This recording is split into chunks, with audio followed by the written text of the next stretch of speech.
Well, let's look at the market for reserves. The demand for reserves, remember it's banks who are demanding reserves, is what is called a derived demand. So the only reason that banks want reserves is because they need them to support their deposits. So if you remember what a bank is doing is it takes in these deposits and it doesn't just sit on all those deposits. It makes loans, it hands out these deposits to other people and earns money on them, earns interest. But they do need to have some reserves around because people will come and want to withdraw their deposits. So you want to remember that the only reason they're holding reserves is because they have deposits. And bank deposits are part of the broad definition of money supply. And for that reason, the demand for reserves is actually derived from the demand for money. So we can write the demand for reserves in this fashion. This is bank reserves, BR, demanded. Remember, this is in dollars. So just like with the demand for money, it's going to, the nominal demand for bank reserves will rise proportionately with the price level. And for a bank, the federal funds rate, RF, is the opportunity cost of these bank reserves.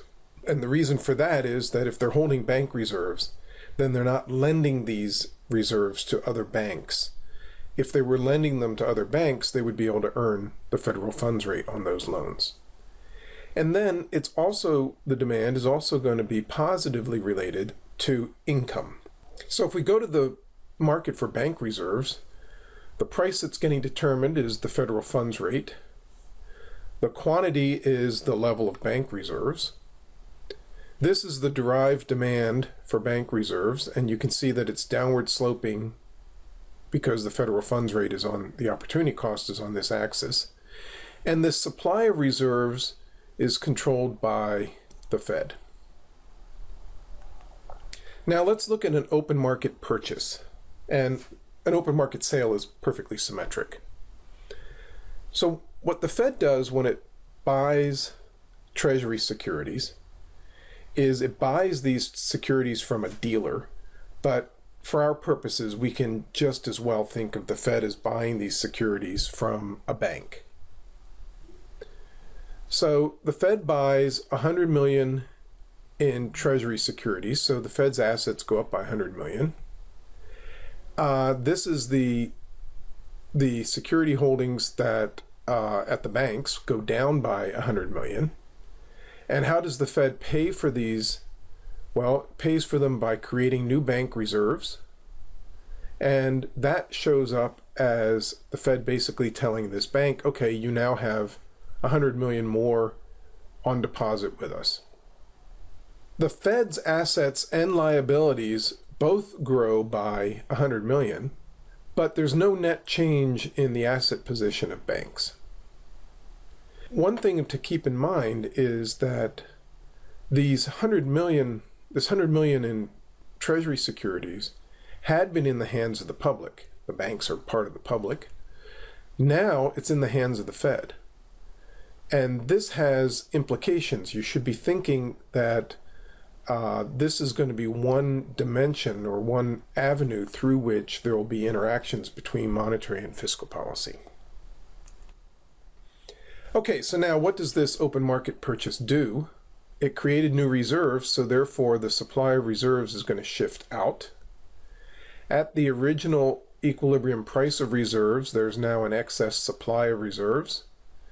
That will generate pressure for the price of those reserves to fall. That's the federal funds rate. And as that price falls, the suppliers will just slide down that supply curve. So an increase, this is an open market purchase. And what it does is it increases bank reserves and it decreases the federal funds rate. So this is what the Fed does if it wants to reduce the federal funds rate. So what are the consequences of this? Well, we're sticking now in an environment where all wages and prices are perfectly flexible. So if there's a one-time expansion in reserves, that's going to generate a one-time increase in the supply of money. So going back to the previous lecture, that's going to generate a proportional increase in the price level. Nothing else changes. On the other hand, if what's actually going on is the Fed is continually buying these, so this is continually shifting out, then we increase the growth rate of reserves and therefore the growth rate of money supply now and in the future. That raises current and expected inflation.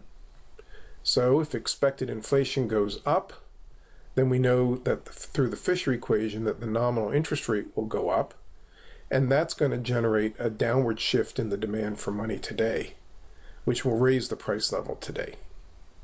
A lot of discussions about monetary policy assume that wages and prices do not adjust immediately. They're sticky.